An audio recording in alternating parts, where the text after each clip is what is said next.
Is it there? Okay, cool. Yeah. Yeah, now I can. Yeah, I'm actually recording now. Great.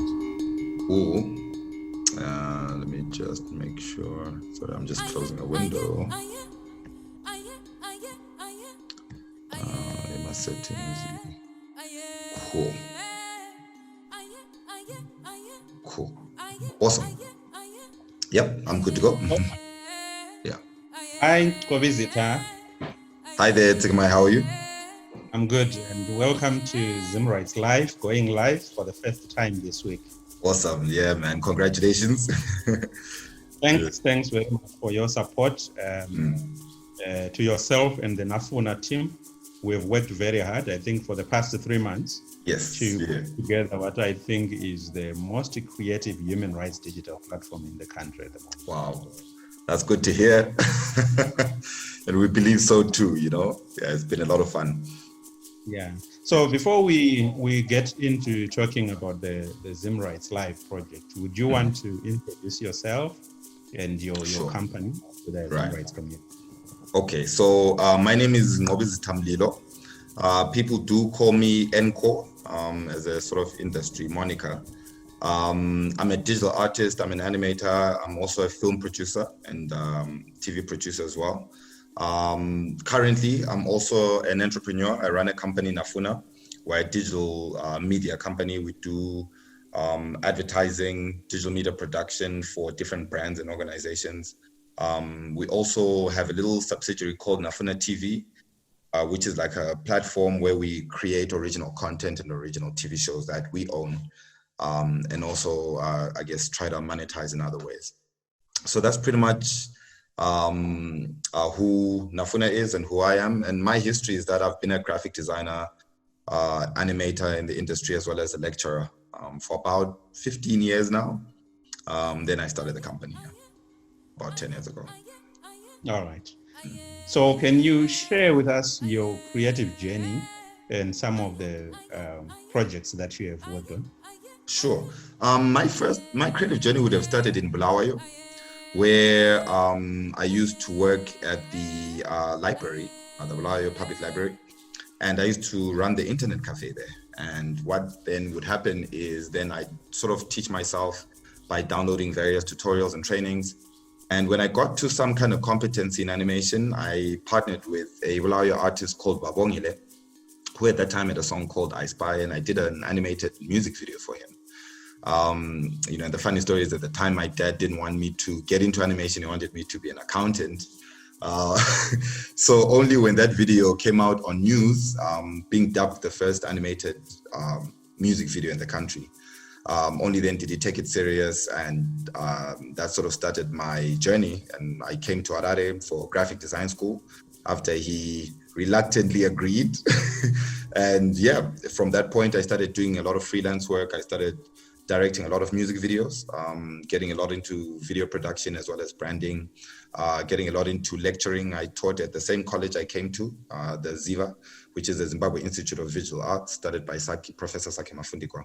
I taught there for about 6 to 7 years, and then did a few projects in the States, California, spent some time in Rwanda teaching there as well at a digital media school there, and then came back and started Nafuna. And it's been 10 years of building a brand that specializes in animation, marketing, and we sort of help assist different brands do different things. And I guess our biggest projects have been Angry Mana, which is I guess our heavyweight at Nafuna. Is like one of the leading animated series and TV shows. It's partnered with a lot of brands and organizations to create advertising, brand messaging, as well as running its own sort of original concept and partnering with brands via product placement and things like that. Our other big project is Tonight with Zororo, which is like a multi-award winning talk show for the late Zororo Makamba, who sort of met his untimely demise during Corona. But also other shows that we've done is Nafuna Now, another show called Tunyaya. All these are online shows that exist on Nafuna TV. And Tunyaya season 2 is airing now, so people can go watch that too. So those are some of our big projects. obviously excluding some client projects which span across telecoms with advertising campaigns for Cassava, Econet, banking sector things like Minerva, NGOs like UN Women, HIVOS, yourselves, just to name a few. Yeah. Yeah, that's quite a lot of achievements. I think as a young person yourself, I think you need to be very proud of yourself. Can you tell us about some of the key human rights messages in your work? Yeah, so I mean, we started getting into key human rights messaging with a few partnerships we had started developing in the NGO sectors and fields, and we started doing a lot of work there for a lot of women-based organizations, as well as doing work, for other sort of media organizations that really were leveraging, rights to freedom of speech and things like that. So we've done a lot of projects in that line, produced a lot of animated videos that explain why women should be in leadership, breaking down statistics about unfair labor practices and things like that. As well as getting into, we're getting into a project called Explaining Africa, where we want to sort of create short explainer videos, animated videos that delve into a specific topic, and break it down. And to that end, we have partnered with other organizations like Kubatana. We've done a treasury bills video, and we intend to do other sort of similar short videos that sort of shed light and just kind of educate us as Zimbabweans so that we sort of better understand ourselves, And then a lot of that sort of human rights work has really seen, I guess, its maturity with the work we've done for you guys, because you guys are right in the thick of things when it comes to humanitarian and human rights work. So we've also learned a lot, in as much as we've done some human rights work before in the past. But I guess with partnering with the organization, we've sort of learned a new aspect of that and just other sides that I guess we were unaware of. Okay. And talking about the work that you have put into Zimrights Live, the brand that we are unveiling this week, you are the creative power behind Zimrights Live. Can you tell us the thinking and the inspiration behind what you have finally managed to produce?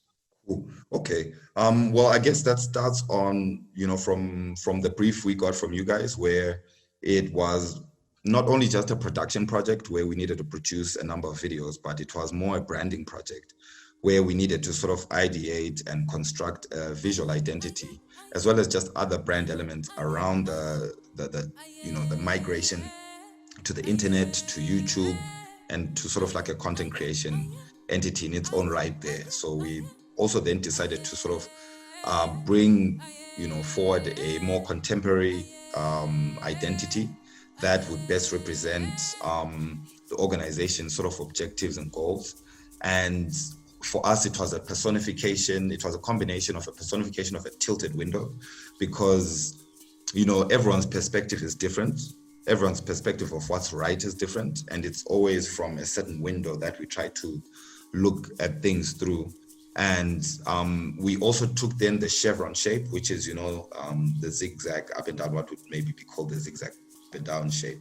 But those sort of triangulated chevron shapes are very uniquely a Zimbabwean design element that we decided to incorporate there. So for us, it became like a window into Zimbabwe from a certain point of view, And that's how we sort of approached the branding, because we wanted the channel to be, a very objective look into the human rights issues in Zimbabwe. So that's how we sort of came up with the look and feel of everything, trying to bring it into a modern era, as well as we migrated everything into animation, how we treated the brand when it got animated, as well as the videos and some of the video production tasks that we also did for the channel, as well as just setting all that up.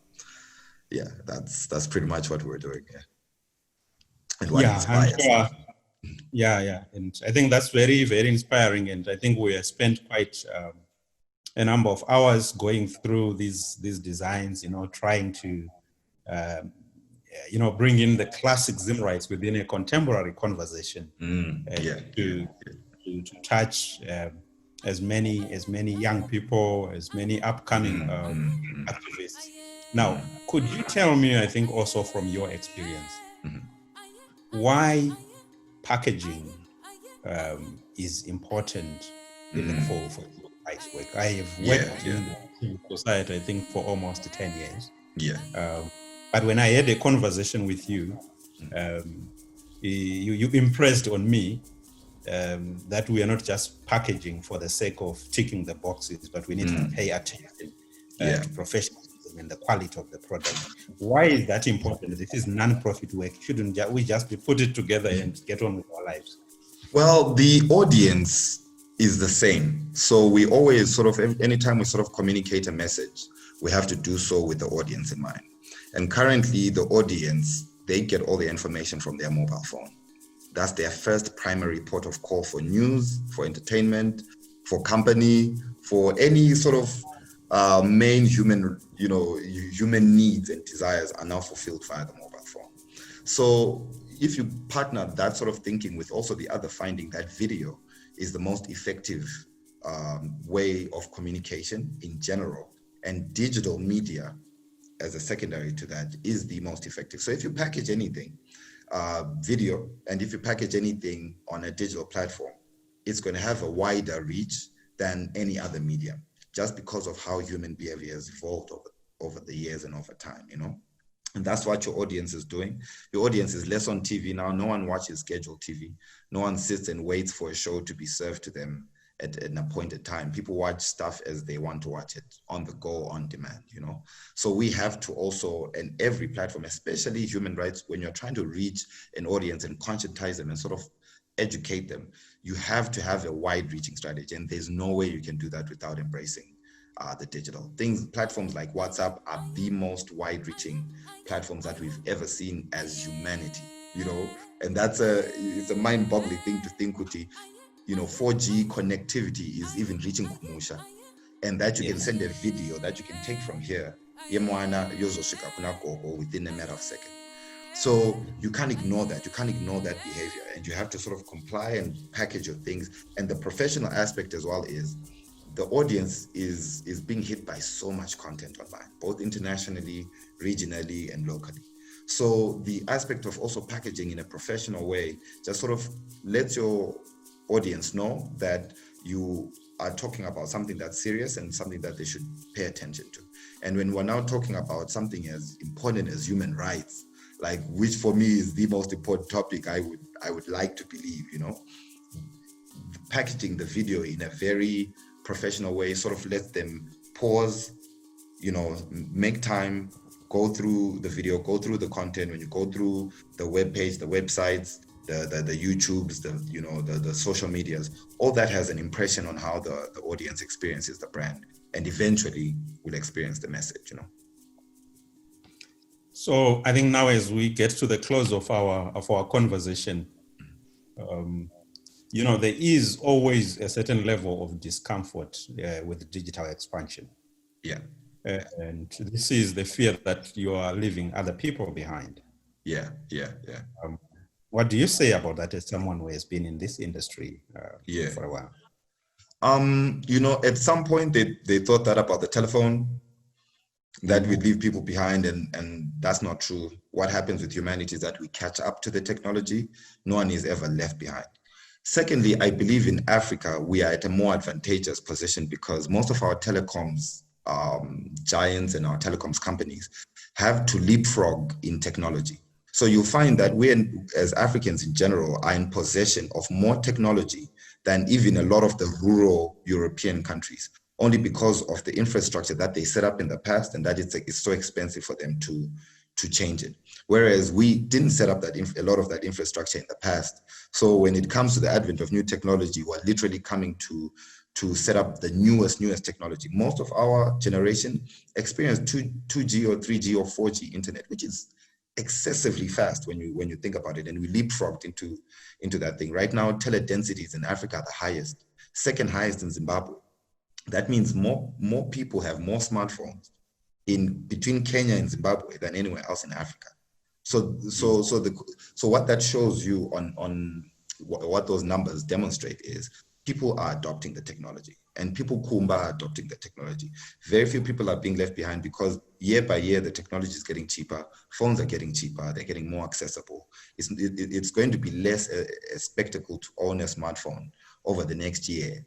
It's going to be instead an expectation that you must have a smartphone with WhatsApp, because IP over data is now the expected thing, and that's where we're going. I don't believe anyone's getting left behind. I believe we are actually in the middle of a migration, and that we're just waiting to collate the numbers at the end. But the migration started. Let's be under